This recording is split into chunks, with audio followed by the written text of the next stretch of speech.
Graça e paz para você que está chegando aqui, mais um vídeo no canal Graça e Paz para a honra e glória do nosso Senhor Deus. Mas antes de irmos ao vídeo, você quer aprender sobre informática? Quer ter uma nota alta para poder passar em concursos públicos na matéria de informática? Então se inscreva no canal do Romilton Júnior. Lá você encontrará conteúdos para concursos e também cursos de informática. Se inscreva no canal dele e entre em contato com ele. Então, vamos a mais um vídeo? Graça e paz. Seja bem-vindo, seja bem-vinda a mais um vídeo no canal Graça e Paz. Louvado seja Deus por mais um vídeo. Qual é a sabedoria que você confia para aprender sobre as Escrituras? Na terrena ou na celestial? Você sabe qual é a diferença entre elas? Você sabe como evitar a sabedoria errada para não aprender a palavra de maneira errada? Vejamos agora qual é a sabedoria que devemos evitar e o que a sabedoria ruim e errada causa nas pessoas, principalmente em religiões. Então, vamos refletir?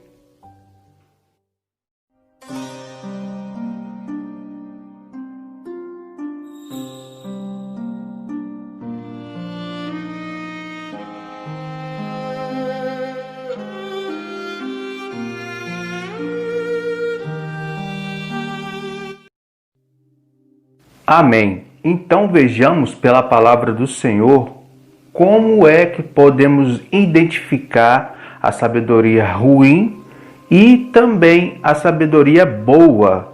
Quais são suas naturezas, né? Como procedem, certo? Quem se utiliza, né? Quem se utiliza da sabedoria certa ou da boa, quem se utiliza da ruim, da errada, né? Então vejamos primeiro, vamos ler em Tiago, no capítulo 3, a partir do versículo 13, que diz assim: Quem entre vós é sábio e inteligente? Mostre em mansidão de sabedoria, mediante com digno proceder, as suas obras. Se, pelo contrário, tendes em vosso coração inveja amargurada e sentimento faccioso, nem vos glorieis disso, nem mintais contra a verdade. Esta não é a sabedoria que desce lá do alto, antes é terrena, animal e demoníaca. Pois onde há inveja e sentimento faccioso, aí há confusão e toda espécie de coisas ruins. Então aqui, né, a palavra do Senhor nos mostra que se uma pessoa quer mostrar que é sábio e inteligente, deve mostrar isso pelas obras de sabedoria, no caso, né, em mansidão de sabedoria, ou seja, em obediência a tal sabedoria que ela julga ter, que ela diz ter, né, mediante com digno proceder as suas obras. Ou seja, além de mostrar tal sabedoria que a pessoa diz que tem pela obediência, com isso ela vai mostrar que com digno proceder, ou seja, com um procedimento, com um modo de vida, com modus operandis, né? Com seus atos, suas atitudes, suas palavras, com um proceder digno de tal sabedoria que a pessoa diz que tem, né? No caso seria sabedoria de Deus, né? Mas é claro que isso aqui a pessoa vai mostrar pela obediência à palavra de Deus. Só se mostra a sabedoria que vem de Deus através da obediência da palavra de Deus, certo? Então, no 14 ele fala: Se pelo contrário tendes em vosso coração inveja amargurada e sentimento faccioso, nem vos glorieis disso, nem mintais contra a verdade. esta não é a sabedoria que desce lá do alto, ou seja, a sabedoria correta que se mostra com o digno proceder, que é pela obediência à palavra de Deus, né? Essa sabedoria é a que desce do alto, é celestial, procedente do Pai e que nos ensina a viver como filhos de Deus, certo? E se a pessoa ou se as pessoas têm em seu coração inveja amargurada e sentimento faccioso, o que seria sentimento faccioso e inveja amargurada, né? Vejamos pela palavra o que seria inveja amargurada. Aqui em Marcos capítulo 15, vou ler a partir do 6, mas a ênfase que eu quero trazer aqui está no versículo, no versículo 10, né? Mas eu vou ler até o 15, tá?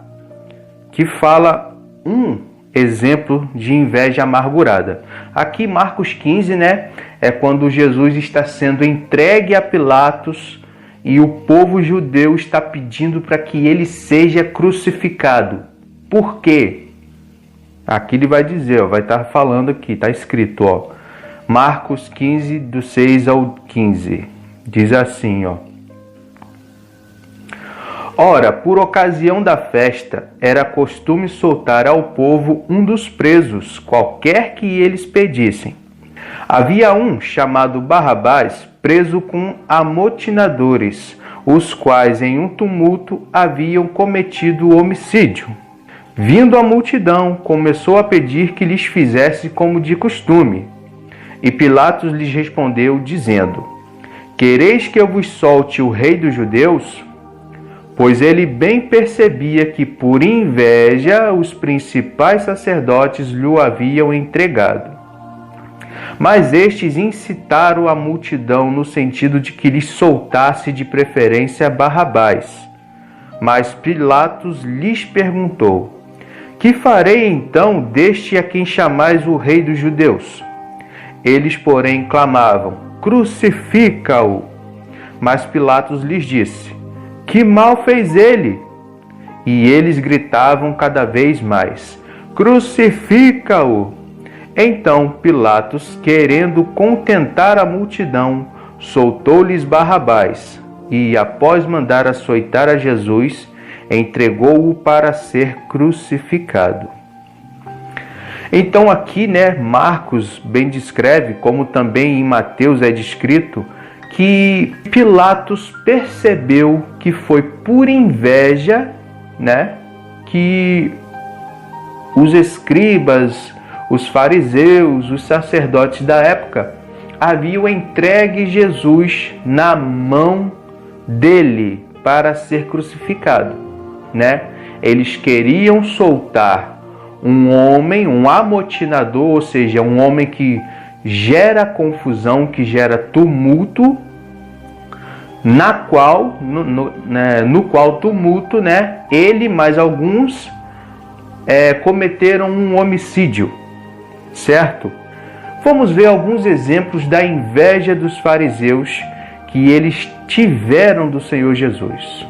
Aqui em Mateus, no capítulo 26, a partir do 1, a gente vai conseguir ver um dos momentos em que os fariseus e os escribas mostraram inveja de Jesus, né? Aqui é logo após o Senhor Jesus ensinar, né, sobre o porvir, né, sobre aquela parábola do rei que irá separar os bons dos maus, como o pastor separa as ovelhas dos cabritos, né? As ovelhas à direita do rei, os cabritos à esquerda, né? Que ele fala sobre tive fome, me deste de comer, tive sede, me deste de beber, todos esses ensinamentos. Então aqui, por que eu estou falando isso? Estou falando o contexto, porque aqui começa, logo no versículo 1, que Jesus havia acabado de dar ensinamentos. Então estou dizendo quais são antes de ler. Então vamos ler aqui Mateus 26, a partir do 1, que diz assim: Tendo Jesus acabado todos estes ensinamentos, disse a seus discípulos: Sabeis que daqui a 2 dias celebrar-se-á a Páscoa, e o Filho do Homem será entregue para ser crucificado. Então os principais sacerdotes e os anciãos do povo se reuniram no palácio do sumo sacerdote chamado Caifás, e deliberaram prender Jesus à traição e matá-lo. Mas diziam: não durante a festa, para que não haja tumulto entre o povo. Agora, por que essa preocupação, que os sacerdotes, os anciãos tinham de causar tumulto entre o povo por prenderem Jesus? Por que eles tinham essa preocupação? É claro que aqui não está mostrando evidentemente o motivo da inveja deles, mas vamos ver por quê. Por que eles tinham inveja, e ao mesmo tempo iremos ver por que eles temiam causar tumulto entre o povo ao prenderem Jesus. Vejamos aqui. Aqui em João, no capítulo 5, a gente vai ler pelo contexto aqui do capítulo 4. Jesus tinha passado em Samaria, ele pregou a palavra para a mulher naquele poço lá, no poço de Jacó, pregou às pessoas de Samaria também, fez alguns sinais, fez sinais lá em Samaria, e estou lendo aqui após isso, estou falando porque aqui também, como no capítulo 26 de Mateus, fala sobre alguma coisa aconteceu e o acontecimento depois disso, Então aqui em João 5 eu vou ler a partir do 1. Nesse aqui a gente vai ler um pouco mais e a gente vai ver alguns pontos, alguns pontos que mostram também a malignidade que a sabedoria terrena causa na mente das pessoas, certo?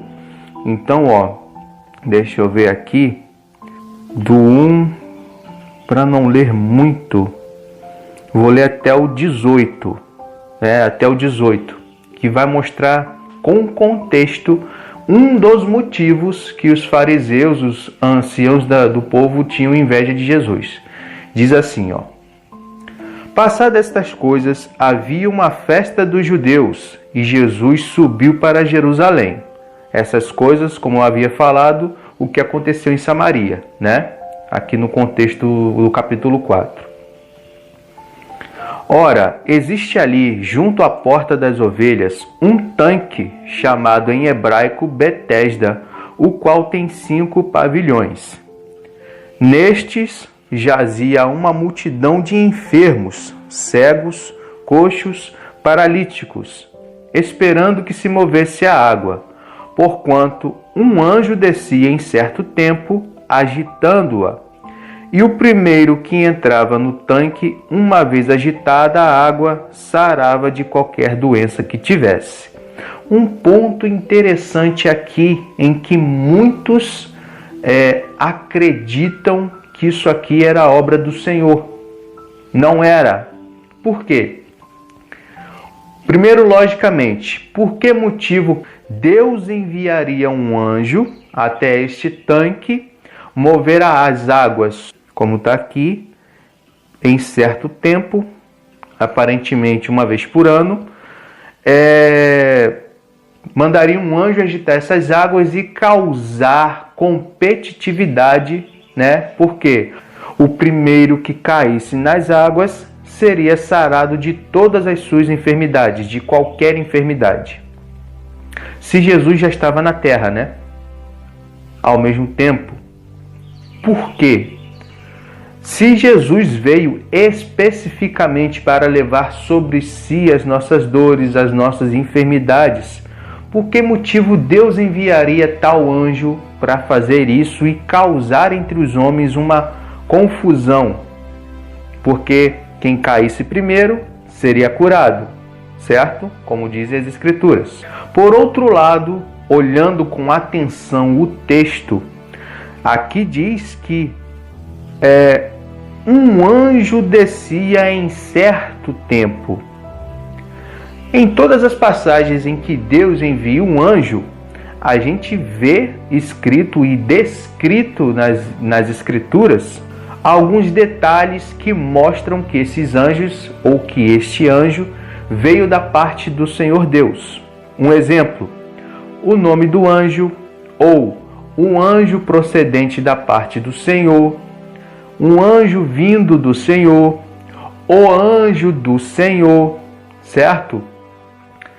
Tudo que era procedente de Deus tinha e teve e vai ter essas características de ter o nome do anjo, como o anjo Gabriel foi até Maria anunciar boas novas, certo?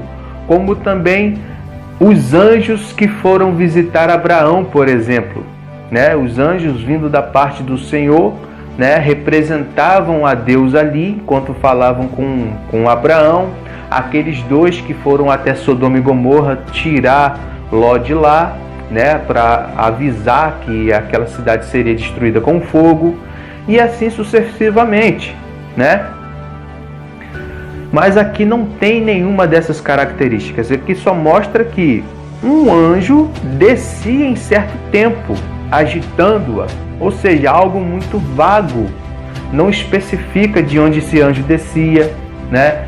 Quem era esse anjo, qual era a procedência dele e por que a gente mostra isso. Porque Satanás também tem os seus anjos, certo? Os demônios também são chamados de anjos, só que são anjos da potestade maligna, certo? Então vamos continuar a leitura aqui, só para trazer essa ressalva, tá bom? Continuando. Estava ali um homem enfermo havia 38 anos. Jesus, vendo-o deitado e sabendo que estava assim há muito tempo, perguntou-lhe: Queres ser curado? Respondeu-lhe o enfermo: Senhor, não tenho ninguém que me ponha no tanque quando a água é agitada, pois enquanto eu vou, desce outro antes de mim. Então aqui é o que eu falo, né, o que eu acabei de explicar, que seria uma contradição divina, por assim dizer, se esse anjo procedesse da parte do Senhor. Jesus estava ali. Ele perguntou ao enfermo se ele queria ser curado e automaticamente, por causa dessa crença procedente de sabedoria terrena, ele associou a cura com a queda no tanque com as águas agitadas, certo? Mas o que Jesus faz? O que acontece em seguida? Olha só. Então lhe disse Jesus: Levanta-te, toma o teu leito e anda. Imediatamente o homem se viu curado e, tomando o leito, pôs-se a andar, e aquele dia era sábado. E aqui outra ressalva, né? Imediatamente o homem se viu curado, tomou o leito e pôs-se a andar. Aí ele coloca aqui um detalhe que vai mostrar o motivo de toda a confusão que os fariseus levantam. E aquele dia era sábado, o 7º dia da semana. E por que o autor, que João, né, o discípulo do Senhor Jesus, João, colocou isso aqui, e aquele dia era sábado, né? Justamente por causa do que vem depois, ó, a partir do 10. Diz assim: Por isso disseram os judeus ao que fora curado: Hoje é sábado e não te é lícito carregar o leito. Ao que ele lhes respondeu: O mesmo que me curou me disse: Toma o teu leito e anda. Perguntaram-lhe eles: Quem é o homem que te disse: Toma o teu leito e anda? Mas o que fora curado não sabia quem era, porque Jesus se havia retirado por haver muita gente naquele lugar. Mais tarde, Jesus o encontrou no templo e lhe disse: Olha que já estás curado, não peques mais, para que não te suceda coisa pior. Uma outra ressalva aqui. O pecado, ele é básica e necessariamente desobediência a Deus, tirando fora a natureza em que o homem nasce. É claro que a natureza pecaminosa só se deu início quando Adão desobedeceu a ordem de Deus, né? Quando Deus havia ordenado de ele não comer o fruto da árvore do conhecimento do bem e do mal. Quando ele comeu, ele desobedeceu a Deus, né? Pecou contra Deus e, daquele momento em diante, a natureza do homem passou a ser pecaminosa, exceto Jesus, que não foi gerado procedente de tal natureza, foi gerado pelo Espírito Santo. Tanto que o anjo Gabriel fala para Maria: o ente santo que de ti há de nascer será chamado Filho do Deus Altíssimo. Mais ou menos assim, né? Então aqui, um exemplo, como está em Deuteronômio capítulo 28, e vai estar aparecendo no card aqui do vídeo que nós fizemos falando acerca disso. As doenças e as coisas ruins que acontecem às pessoas no mundo são provenientes do pecado, são resultados do pecado, correto? Tanto que este homem que estava enfermo já havia 38 anos, né? Era um pecador. E quando Cristo o curou, ele também lhe perdoou os pecados, certo? Cristo veio, além de vir para levar sobre si as nossas dores e enfermidades, também veio tirar de nós nossas maldições, certo? Só que para isso é necessário crer nele, segundo as Escrituras. E aqui, no caso deste homem, né? Aquele homem cria em algo citado, criado ou ensinado com sabedoria terrena, né? Porque não se sabia a procedência do anjo, agitava as águas e o primeiro que caísse era curado. Jesus o curou sem ele precisar mergulhar naquele tanque, certo? E foi imediatamente. E o homem nem precisou crer em Cristo, o próprio Cristo ofereceu a cura para ele, né? Isso também faz parte de um outro ensino que talvez mais à frente a gente esteja analisando, embora já tenhamos, né, visto algo sobre isso, mas não vou entrar nesse detalhe aqui agora. E Jesus mesmo fala aqui, no versículo 14, Jesus encontrou no templo e lhe disse: olha que já estás curado, não peques mais para que te não suceda coisa pior, né? Ou seja, por causa de pecado ele estava enfermo, foi perdoado, foi curado. Não peques mais para não te suceder coisa pior, certo? O que seria pior do que enfermidade? A morte física? Não. Dependendo da situação, claro.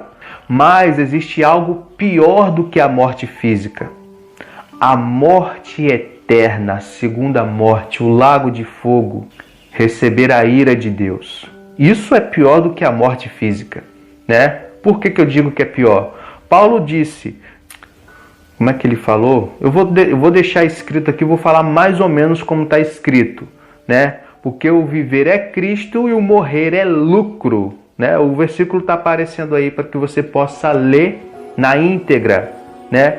Mas para quem crê em Cristo, morrer fisicamente é lucro.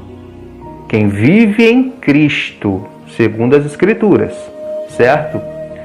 Então olha só, continuando aqui, nesse texto vai dizer um dos motivos que os fariseus tinham inveja de Jesus, né? Algo que eles entenderam, que eles interpretaram, que eles acusaram, tá bom? No 15, diz assim: o homem retirou-se e disse aos judeus que fora Jesus quem o havia curado.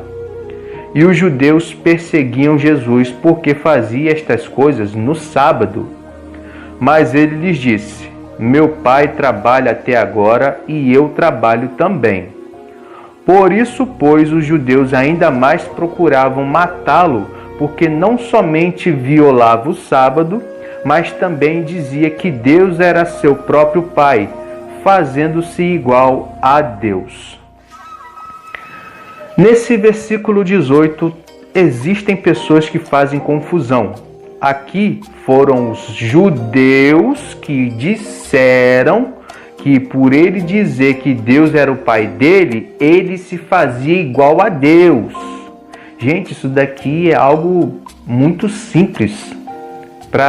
É claro que realmente é simples para quem tem o Espírito Santo, ou no mínimo uma certa atenção para ler o versículo, para ler.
No versículo 17, ele fala assim, meu pai trabalha até agora e eu trabalho também.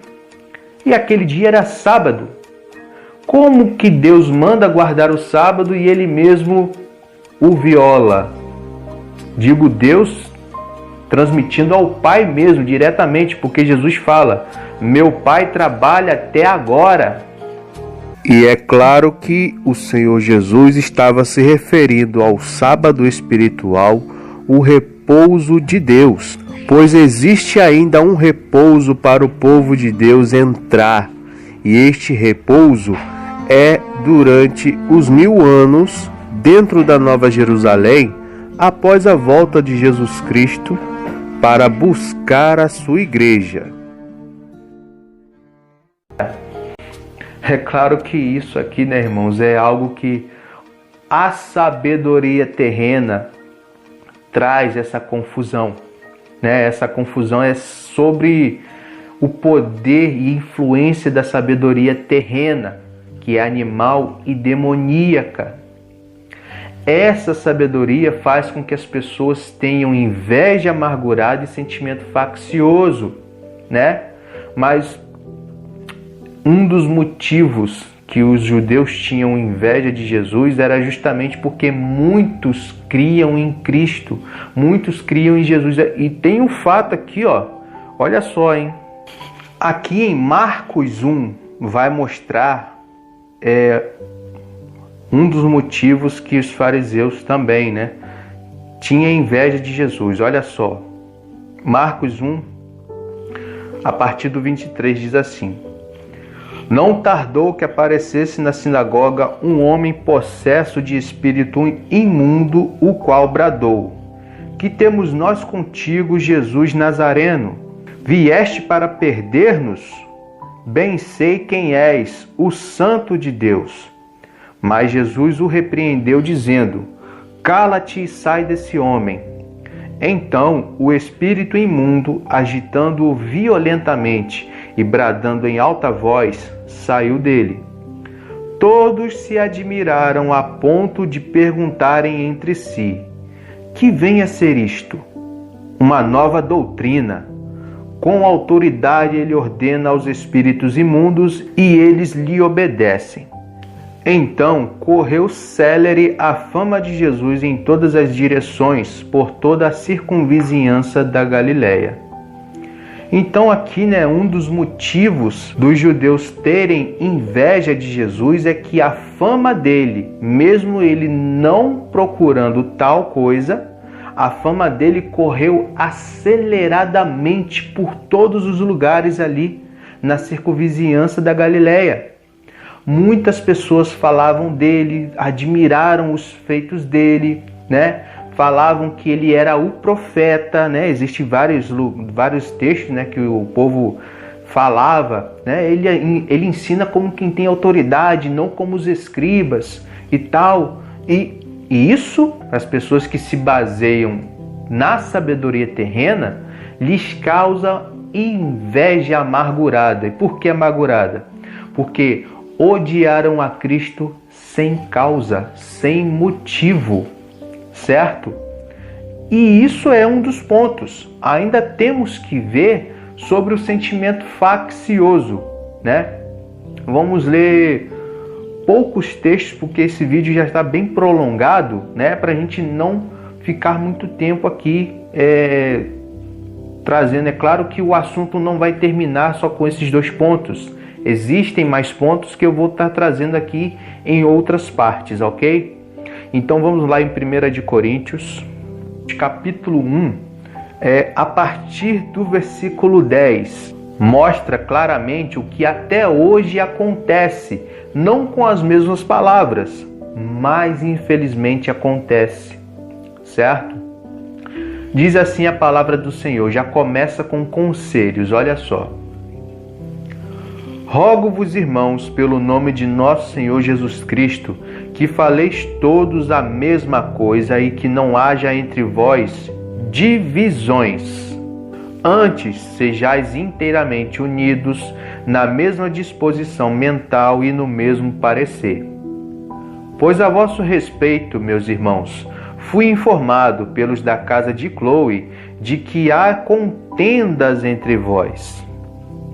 Refiro-me ao fato de cada um de vós dizer: eu sou de Paulo, e eu de Apolo, e eu de Cefas, e eu de Cristo. Acaso Cristo está dividido?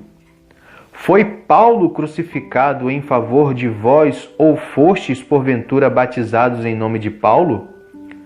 Dou graças a Deus, porque nenhum de vós batizei, exceto Crispo e Gaio, para que ninguém diga que fostes batizados em meu nome. Batizei também a casa de Estéfanas, além destes, não me lembro se batizei algum outro.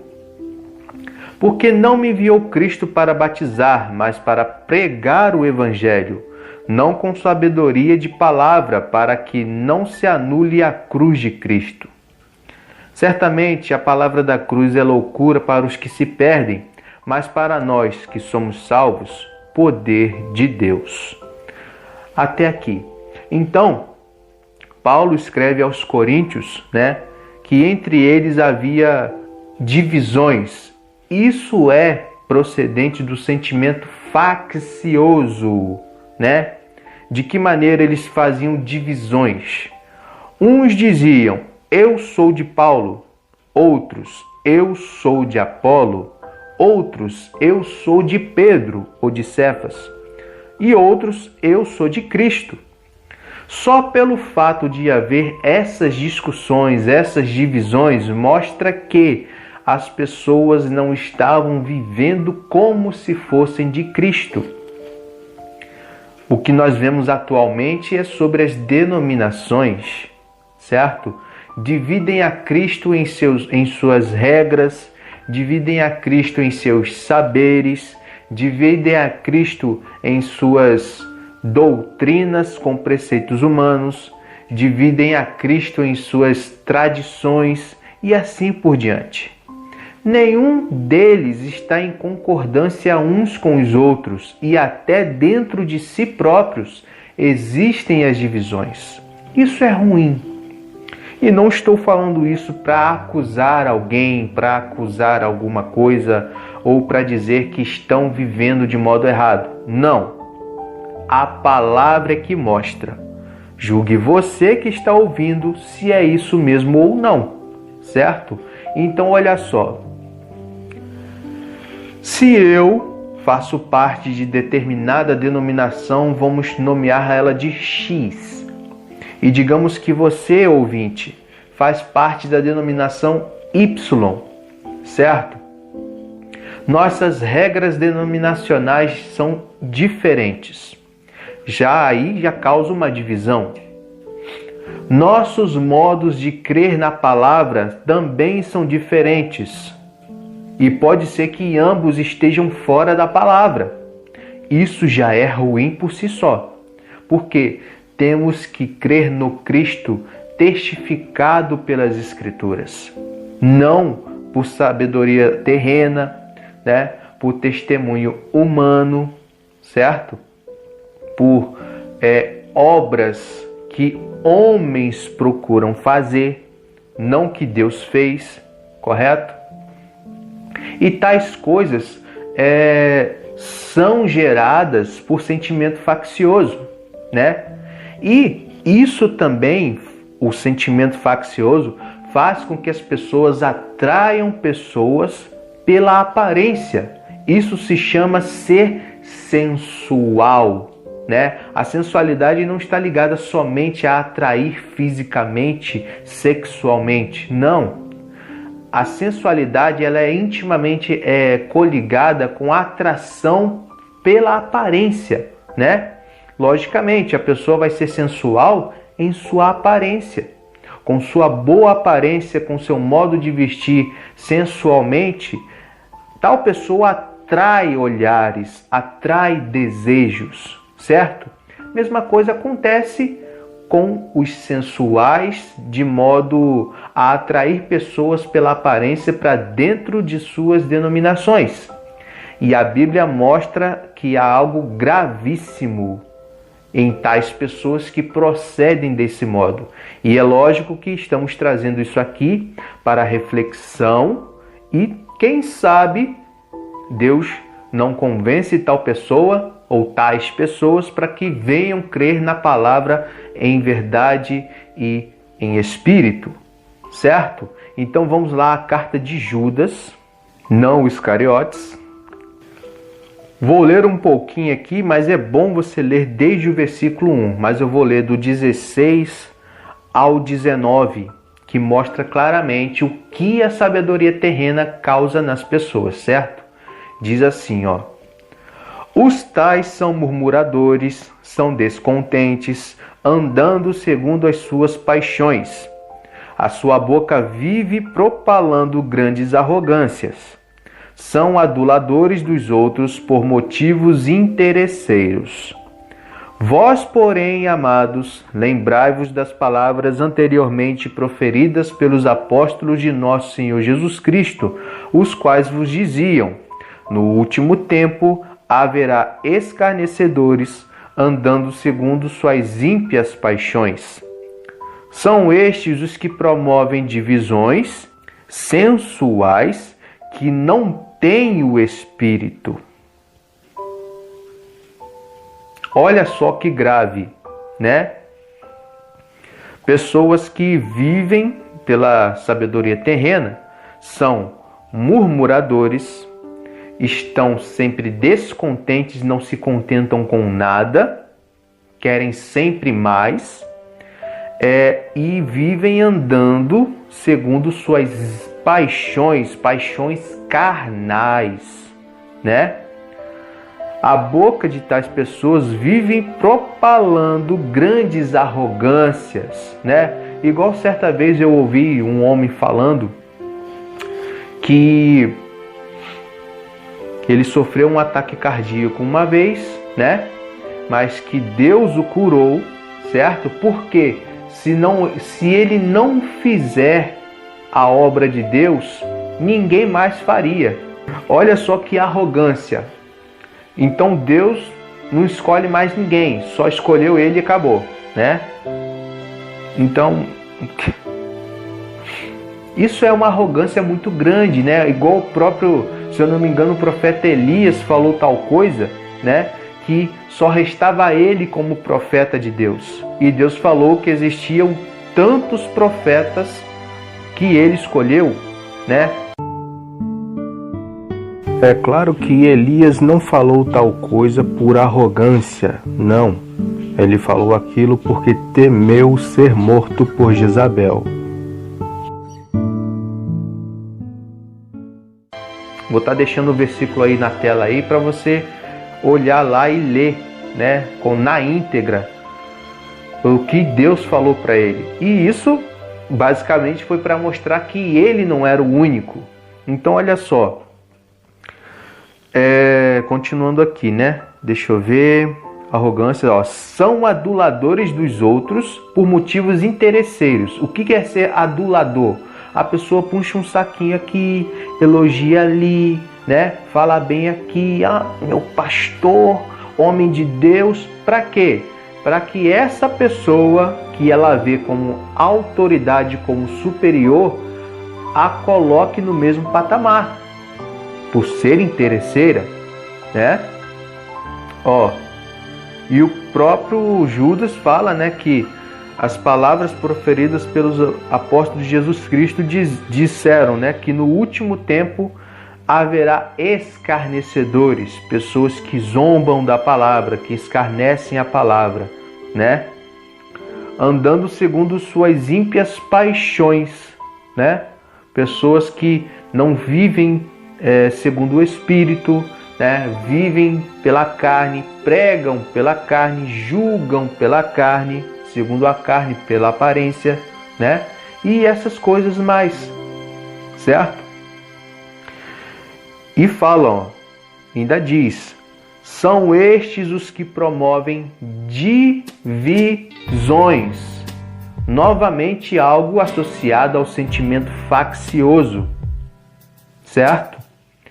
Sensuais, que atraem pela aparência, que não têm o Espírito, que no caso é o Espírito Santo, né? Então, meu irmão, minha irmã, né? A câmera aqui parou, porque atingiu a memória aqui, mas eu vou continuar em áudio, né? Então, as pessoas que vivem com sentimento faccioso, têm inveja amargurada, né? São porque são inspiradas pela sabedoria terrena, né? Não vive segundo a palavra de Deus. E o próprio aqui no versículo 16 de Tiago 3 fala: pois onde há inveja e sentimento faccioso, aí há confusão e toda espécie de coisas ruins. confusão. Lembra do que eu falei lá, né? Sobre causar confusão. A primeira pessoa que caísse nas águas agitadas por um anjo que não se sabe de sua procedência, que seria curada, isso também causa confusão, né? Então, as coisas procedentes da sabedoria terrena causam confusão e toda espécie de coisas ruins, né? E também ele vai dar aqui, vai falar sobre a sabedoria lá do alto, mas que iremos trazer no próximo vídeo, tá bom? Porque existem muitos pontos a serem vistos aqui acerca da sabedoria terrena, amém? Então, medita nessas coisas, né? Busque a sabedoria de Deus, certo? No próximo vídeo a gente vai estar trazendo esse assunto também sobre como adquirir sabedoria de Deus, né? Que procede de Deus, e que venhamos estar sempre, né, meu irmão, minha irmã, buscando em Deus a melhor forma de vivermos como filhos de Deus, como filhos da luz, né? Sendo bom exemplo, sendo luz nesse mundo em trevas, né? Nos santificando, sendo santificados por Deus, enquanto estamos nesse mundo que jaz no maligno. Amém? Medita nessas coisas, curta se gostou, comente, compartilhe e nos ajude a propagar a palavra do Senhor. Amém? Fique na paz do Senhor.